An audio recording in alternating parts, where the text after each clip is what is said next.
Akka mul'atan kabajamoo daawwattoota keenya TV Afaan Oromoorraa oduu sa'aatii kanaa isinitti himnaa oduu waliin himamitti shoometii hanga xumuraatti nu faana tura.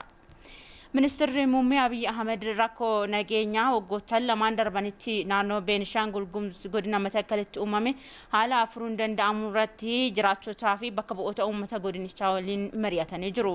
Marii kanaanis ministeerri nageenyaa Aadde Mufariyaat Kaamilii fi pirezidaantii naannoo Beenishaangul Gumuz Ashaadli Hasan argamu irratti mari'achiisaniiru. Bakka bu'oonni hawaasichaa rakkoo nageenyaa godina keessatti mudatu ajjechaan jumlaa fi buqqaatiin uummataa akka dhaabbatus gaafatanii jiru. Ministeerri Muummee Dr. Abiy Ahmedis rakkoo nageenyaa godinicha mudate furuudhaaf mootummaa federaalaa hojjetaa jedhaniiru. Akka filannoottis mootummaan manguddoota araaraa Finfinnee fi Asoosaatti hundeessuun hawaasa bira hirmaachisuudhaaf kan hojjetu ta'uunis himameera. Kun yoo hin milkoofne tarkaanfiin qaamolee rakkoo nageenyaa uuman irratti ni fudhatama jedhanii jiru. Kabajamoo daawwattoota keenya oduun kun bal'inni isaa akkuma nu qaqqabeen isin biraan geenya. Raayyaa ittisa biyyaa keessatti humni juuntaa olaantummaa akka qabaatuuf jedhamee sirrii hojjetamaa akka ture ajajoonni waraanaa olaanaan ajaja kaabaa himanii jiru. Raayyaan ittisaa ilaalcha Itoophiyummaa caalaa eenyummaa sabummaa irratti xiyyeeffatee akka hojjetu dhiibbaan irratti taasifamaa turus himanii jiru. Riiformiin amma akka raayyaa ittisaatti gaggeeffamaa jiru garuu ilaalcha Itoophiyummaa akka cimu taasisuudhaa fi darbees tokkummaa raayyaa ittisaa biyyaa keessatti ni ijaaraa jedhanii jiru. Abaayyoo Kafanii. Ajajootni olaanoon raayyaa ittisaa ajaja kaabaa duula olaantummaa seeraa kabachiisuu irraa kaasee haala yeroo hanga yoonaa irratti istuudiyoo ETV Maqaleetti argamutti marii taasisaniiru. Marii kana irratti ajajootni murnichaan butamanii ciminaa fi tarkaanfii of eeggannoo raayyaatiin bilisa bahan Birgaader Jeneraal Addaamne Mangistee dabalatee yaada isaanii kaasaniiru. Yaada kaasaniin hidhatni gaariin ajaja kaabaa fi uummata Tigraay jidduu yeroo dheeraaf ture. Raayyaan ittisaa ajaja kaabaa bal'inaan uummata Tigraay akka tajaajiluuf ጨራ ኡሜ አከቱረ ሂማኔሩ ከቆይታው ጋር የተያያዘ በጋብቻም በወግም የተያያዘ ራያን ቱርቲ ዴራ እራ ከንከኤ ጋኤላኒስ ዱዳዳኒስ ሆጂሌ ሐዋሱማ እረቲ ሃንጋ ሁምኒ ደንደኤን ሆጀታ ቱሬራ ሃርከ ቀሌይዳፍ ሁምናኒስ ማለቃኒስ ዴገራ ቱሬራ aramaa fi haamaa irrattis kan mana hin qabneef mana ijaaraa tureera. Ajajni kaabaa qofaasaatti naannichatti manneen barnootaa sadarkaa tokkoffaa 4 ijaaree jira. Kana keessa manni barumsaa Shiraaroo sadarkaa lammaffaatti ol guddateera. Zaalambasattis buufata fayyaa hojjenneerra. Walumaa galatti waan hojjechuu dandeenyu hunda hojjeta turreerra. Kanaanis uummataa fi raayyaan tokko ta'anii turan jechuun ni danda'ama. ረጅም ጊዜ ከዚህ ወልደው ራያን ቱርቲ ዴራ አሲቲ ታሲሱራን ከንከ ijoollee horanne ammatti hojjetaa mootummaa ta'anii kan hojjetaa jiran uummanne jirra. Walitti dhufeenya gaarii ture. Asuman jiraadhas jedhee lafas argate asumatti manaa fi gaa'ila kan ijaarrate hedduudha jechuudha. Ajajootni olaanoon ajaja kaabaa kunneen jijjiiraman dura murni juntaa olaantummaa isaa eegsifachuuf raayyaa keessatti yeroo dheeraaf shiroota garaagaraa hojjetaa turuus himaniiru. የበላይነቱ እንዲቀጥል በተለያየ ምክንያቶች olaantummaan murnaa akka itti fufuu fi sababoota garaagaraa uumuudhaan dhalattoonni biroo hanqina dandeettii agarsiistan jechuudhaan hir'isuun miseensa ABO'tii fi qinijjit jechuudhaan raayyaa hedduu dhabnee jirra. Caaseeffama humna namaa raayyaa keessatti ijaarataniitiin raayyaa ittisa biyyaa dadhabsiisaa turanii jiru. አንተ የከሌ ጀርባ እንድጠና የከሌ አባል ነህ የከሌም ደግሞ ከዚህ ነው የመጣው kun duubni isaa qoratamuu qaba. Miseensa dhaabaa kanaati. Iddoo akkasiitii dhufe jechuun raayyaa ilaalcha biyyummaarraa akka fagaatu ta'e jedhanii hojjetaa turan. Kuni karaa hin taane dhufe jechaa kaan hidhaa kaan ari'aa turani. Murnichi jijjiiramaan boodas raayyaa ittisaa dhimma eenyummaa sabummaan qoqqooduuf carraaqqii taasisaa turus ajajootni kunniin himaniiru. Keessattuu gaaffii mindaa fakkeessuun miseensotni addaa komaandoo masaraa mootummaa akka seenan taasifamuun isaanii agarsiiftuu carraaqqii murnichi taasisaa ture ta'uu yaadachiisaniiru. ለምሳሌ ሰራዊት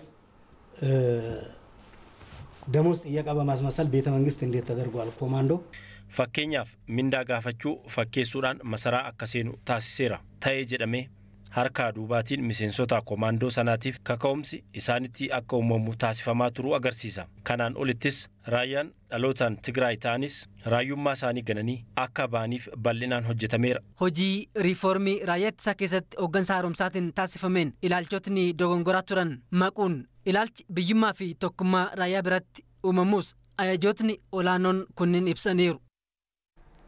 Tatamsa'inni vaayirasii koronaa dabalaa jiraachuu ministeerri deetaa ministeera fayyaa Dr. Darajaa Dhugumaa beeksisanii jiru. Vaayirasiin sirna baruu fi barsiisuu dhaabbilee barnoota olaanoo keessatti dhiibbaa akka hin uumnee fi ittisa isaa irratti xiyyeeffatamee hojjetamaa akka jirus Dr. Darajaan himanii jiru. Ani daddafuu dabalata qaba.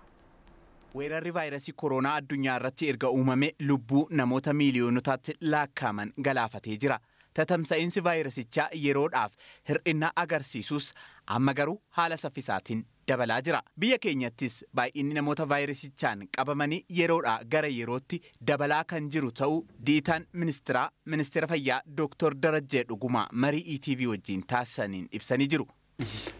Yeroo kamii olitti keessumattuu namoonni tajaajila olaanaa barbaadan yookaan immoo maashinii qilleensa ittiin hafuura baafatan mekaanikaal ventileeter jedhamu kan barbaadan lakkoofsa baay'ee ol ka'eeti kan jiru jechuudha. Kana jechuun namoonni hedduun akka qabamaa jiran dubarraatiin nutti hima.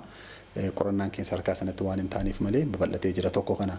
Lammaffaa immoo duraan magaalota muraasaa aanaalee muraasa irratti namoonni baay'een kan argaman. Amma daangaa biyya keenya hunda irratti namoonni dhibee kanaatiin qabaman bakka hundatti facaatiinsa bakka hunda ga'ee jira jechuudha. Of dagannaan uummata biratti mul'atu tatamsa'insa vaayirasichaatiif haala mijataa kan uume ta'us Dr. Darajaan himanii jiru. Magaalli fooyyee qabu Finfinnee ture. Gara baadiyyaa immoo yoo fudhanne baay'ee xiqqaadha. Parsantaa 10 gadi kan namni godhataa jiru jechuudha. Iddoowwan fakkeenya iddoo namoonni itti baay'atanii tiraanspoorteeshinii irra geejjibaa uummataa irra ta'uu danda'a, daldala keessa ta'uu danda'a, lafa gabaa irrattis ta'uu danda'a. Baay'ee xiqqaadha jechuudha kun akka waliigalaatti kan nuti argaa jirru. Manneen amantaa keessatti illee yoo fudhanne muraasa kan namni feesmaaskii kana godhatu warra fageenya meetira 2 eeguun baay'ee gad bu'aati kan jiru. Kanaaf akka waliigalaatti nuffuun dadhabuun kuni homaa hin ta'u, homaa nammiidhu. Salphaadha jedhanii wanta kana ilaaluun baay'ee bakka hundatti argamaati kan jiru.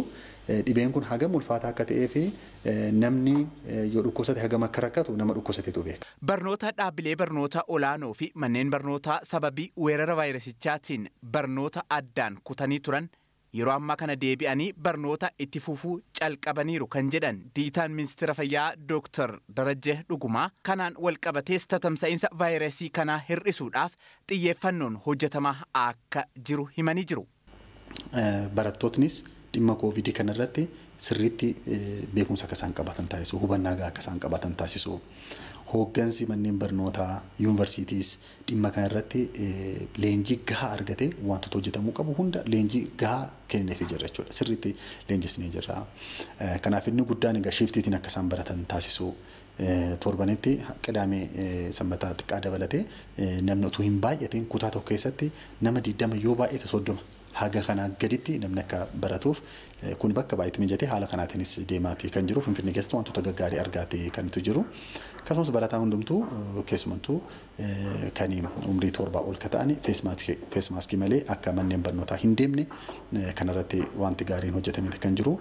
Manneen barnootaa keessatti iddoon harka dhiqannaa bakkeen barattoonni irratti taphatanii kun hundumtuu mijataa akka ta'uuf al takkaatu wanta hundaa gochuu hin danda'amu garuu immoo keessumaa manneen barnootaa fooyyee qaban kan irra sirriitti akka isaan hojjetaniif hamma danda'ametti yaaliin taasifamee jira.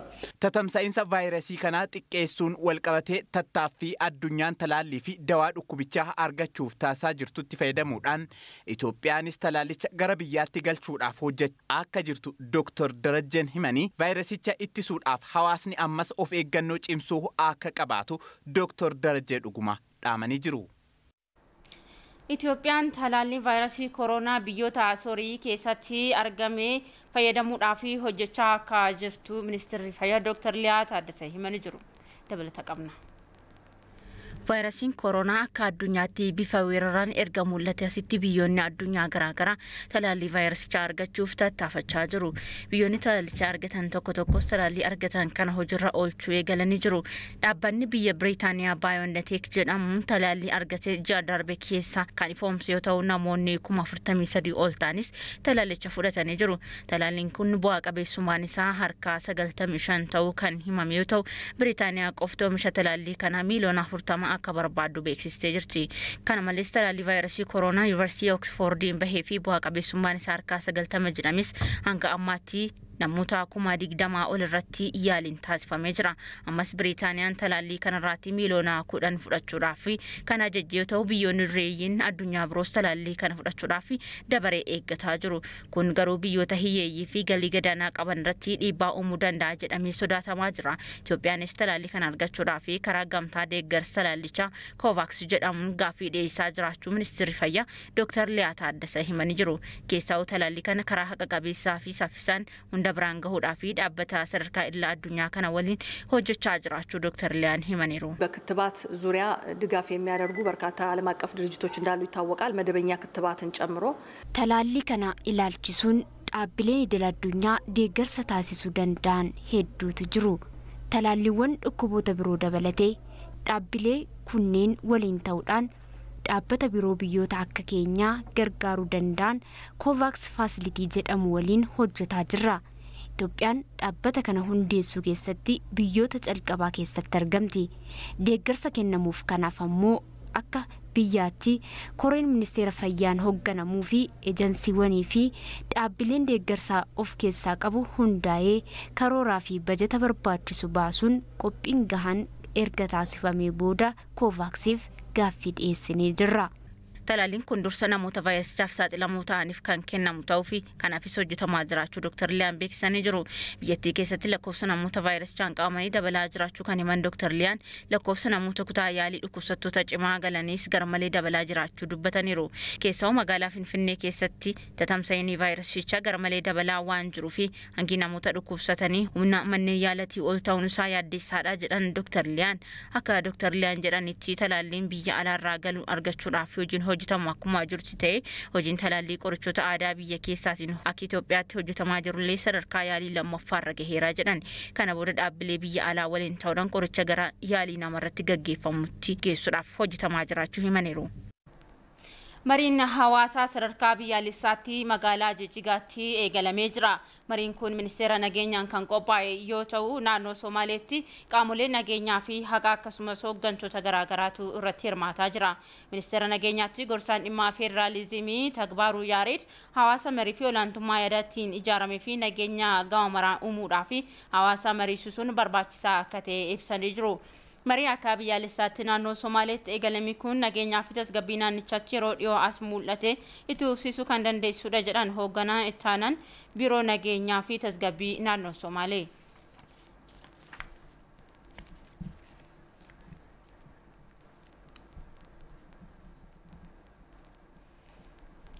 Namoonni vaayirasiin HIV/AIDS dhiiga isaanii keessatti argamu qoricha barbaachisoo isaaniif ajajame fudhachuu akka danda'an kanaafis vaayirasii sana ittisuudhaafis gahee isaanii akka bahatan abbootiin amantaa barsiisni isaanii akka hin dhorkine himanii jiru.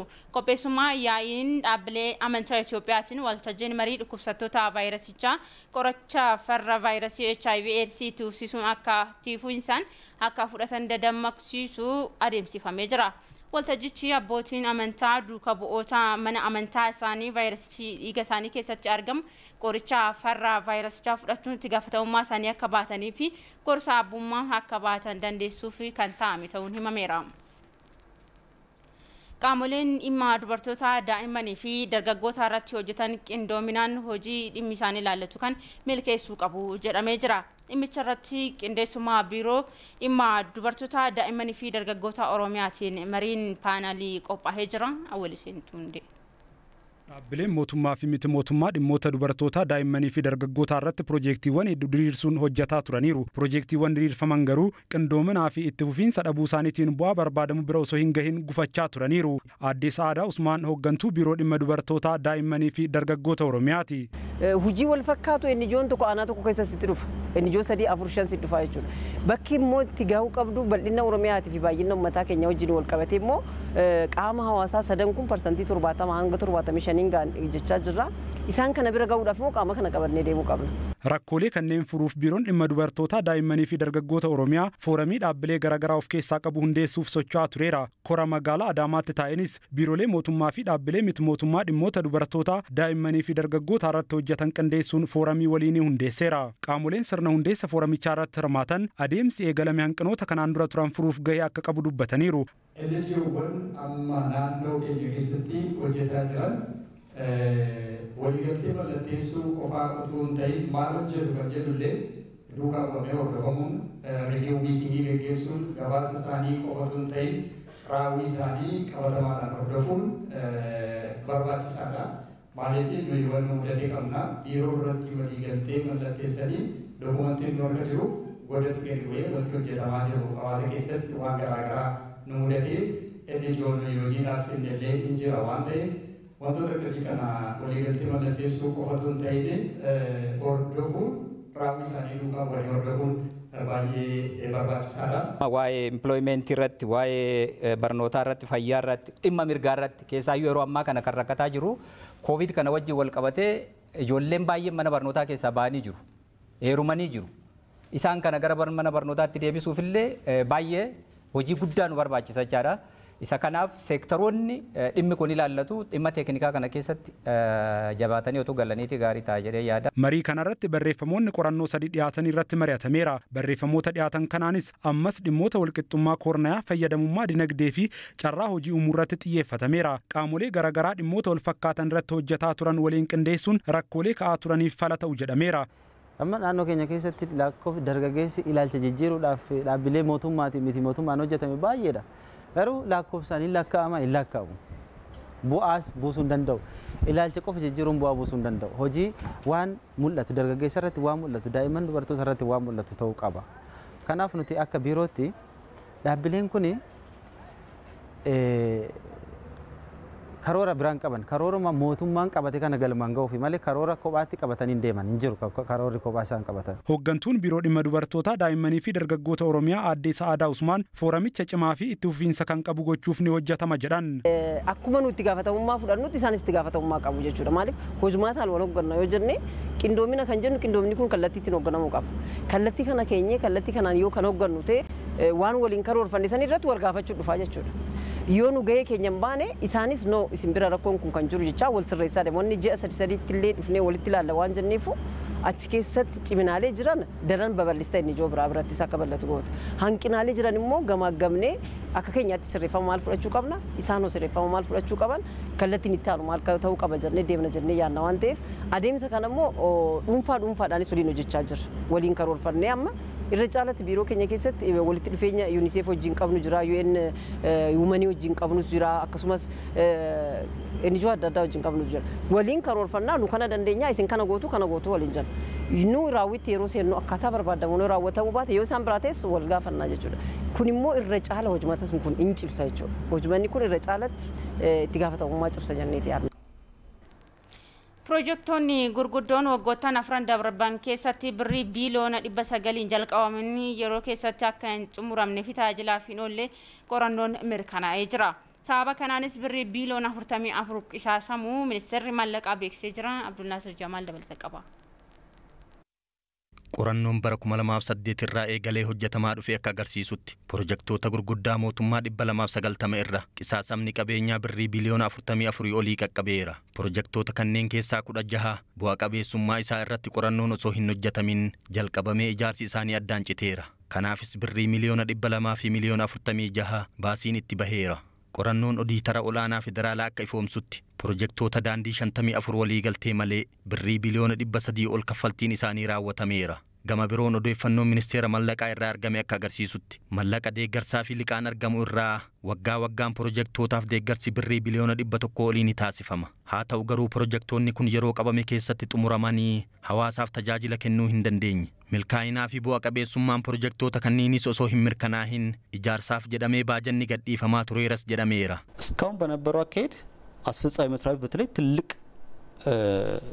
ኃላፊነት አለባቸው. Adeemsaan gammaatti tureen keessattuu waajjiroleen raawwachiistota itti gaafatamummaa guddaa qabu.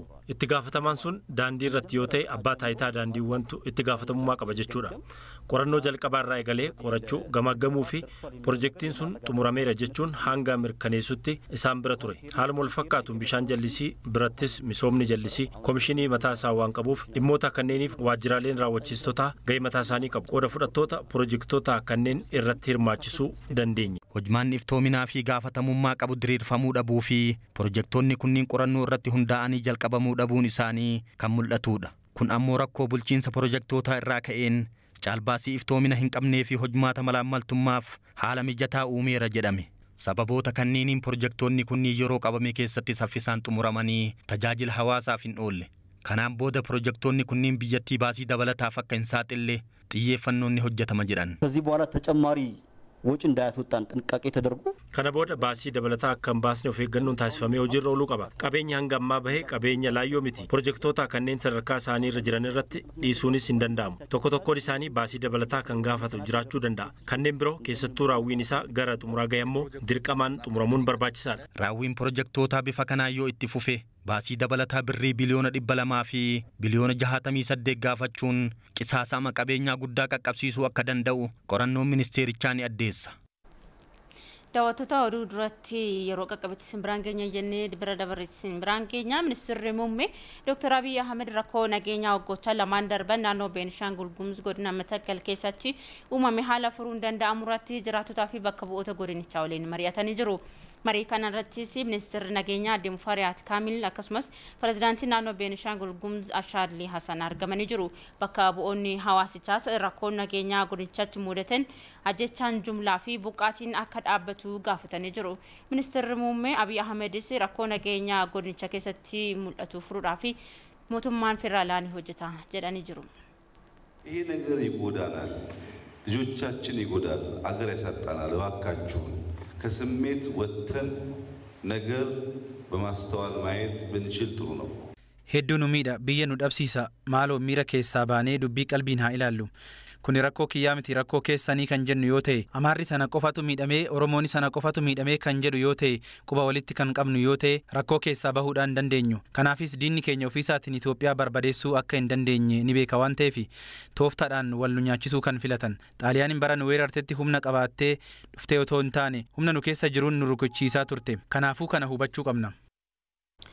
Akka filannootis mootummaan federaalaa manguddoota araaraa Finfinnee fi Asoosaatti hundeessuun hawaasa waliin hirmaachisuudhaan kan hojjetu ta'a jedhanii jiru. Kana yoo hin milkoofnes tarkaanfiin qaamolee rakkoo nageenyaa uuman irratti akka fudhatamu himaniiru. ሁሉ ነገር በእርቅ ስለማያልቅ ወንጀለኞች እዚህም እዚያም ስላሉ አሁንም ታጥቀው ከህግ አግባብ ውጭ የሚንቀሳቀሱ ኃይሎች ስላሉ Wanti hundi araaraan waan hin dhumneef yakkamtootni asittis achittis hidhatanii waan jiraniif raayyaan ittisaa humni tikaa fi poolisiin federaalaa as nu waliin jiran kan murtee seeraan sirratu murtee seeraa itti laachuun kan araara barbaadus araaraan lakki deeggarsa nalaa qabaatii badiikoo ittan fufaa kan jedheef ammoo hojii olaantummaa seeraa ji'a tokko hin guunne keessatti kan xumurru ta'a. Jiraattonni bulchiinsa magaalaa Sulultaa qaamolee nageenyaa waliin ta'uudhaan rakkoo nageenyaa kan uumamneef hojjechaa jiraachuu beeksisanii jiru. Waajjirri poolisii magaalichaas tumsa uummataatiin hojiin nageenya jiraattotaa mirkaneessuu hojjetamaa akka jiru himee jira. Taaddasaa Tarrafaa yaada jiraattotaa akka ta'anitti walitti qabeera. Ani Baancheen jedhama. Jiraattu magaalaa Sulultaa ganda duwwaa tokkooti. Nuti uummanni magaalaa Sulultaa humna nageenyaa uummatumti jiraata mataa isaatiin humna nageenyati. Humna nageenyaa waliin ta'ee walitti dhufeenya qaba. Wal dhaggeeffata. Akkaataa itti biyya isaa nageenya isaa eegsifatu ni qaba. Aadaa Oromummaas asuma keessatti itti fayyadamee magaalaa Sulultaa hundi isaatu wal dhaga'ee nageenya isaa eegsifatee jiraata. Kan immoo iyyuu saba biraas ta'e sabaaf sablammii biraatis gorfatee ollaatti illee yoo buna dhugullee wal gorfatee nageenya isaa eegsifatee maatii waliin taane nageenya keenya eegsifanne haala gaarii irra jirran jedha. Maqaan koo Gannat Baqqalaan jedhama. Kanan jiraadhu immoo magaalaa Sulultaati. Magaalaa Sulultaa ganda duwwaa tokkoon jiraadha. Gama nageenyatiin amma ammaatti magaalaan Sulultaa haala gaarii irra jirti. Jeequmsi ka'ee too'ee akkas walitti bu'insi jirullee hin jiru. Magaalaa Sulultaa kanatti nageenya keenya eeggachuudhaaf nuti qopheerra jirra. Alaa dhufee kan nageenya keenya jeequu barbaadu qabnee nullee yoo argine gara seeratti dhiyeessuudha. Hawaasni akka magaalaa keenyatti haala gaariidhaan jiraachaa jira. Kana waan jedhu sabaaf sablammiin hedduu sabaaf sablammiin garaagaraan Itoophiyaa keessa jiran hundiyyuu magaalaa keenya keessa jira. Kun immoo jaalalaan kabajaan wajjin jiraataa jechaadha. Nuti durii yeroo wayyaaneen biyya bulchaa turtetti gajjanneet jilbaan jala deemne sirna isaanii lafa qabsiisaa turre. Jarri immoo 4 kiiloon nuuf malee isiniif hin malu jechaa jiru. Kana waan ta'eef uummanni Oromoos akka naannoo Oromiyaatti lakki nuufis hin malaati bulchuu ni dandeenya biyya keenyas tasgabbeessinee jiraachisuu hin dandeenya jennee mootummaan naannoo Oromiyaatis olaantummaa seeraa kabachiisuudha qaba. Jiraattuu ganda magaala Sulultaa ganda Qaasoo Sarbiti maqaan Addee Almaas Geetaachoon jedhama. Akka magaala kanarratti guutumaaf guutuu nageenya guddaa qabna. Maaliif hojjettee warshaan gurguddaa jira. An akka diippoo bakka warshaa gurguddaa jira. Isarratti illee akka wanni tokko hin buune of eeggannoo godheet qeerroon keenya dubartiin keenya jaarsi biyyaa mootummaa wajjin ta'ee warra nageenyaa wajjin ta'ee poolisii wajjin ta'ee eegaa jira. Amma rakkoon keenya maali warra nu beekne gara biraatii dhufanii warri jiraataan taane gara biraatii dhufanitti ijoollee teenya dogongorsiisuu deeman. Waan tokko yakka hojjetu. Isaas immoo ijoolleen teenya irratti bobbaateet saaxilaa kennaa jiran. Komaandar Nagarii Dhibbaan jedhama. Hoogganaa poolisii magaalaa Sulultaati. Uummanni magaalaa keenya poolisii cinaa hiriiree hojii poolisiin hojjetu ofiisaatii hojjete jechuudha.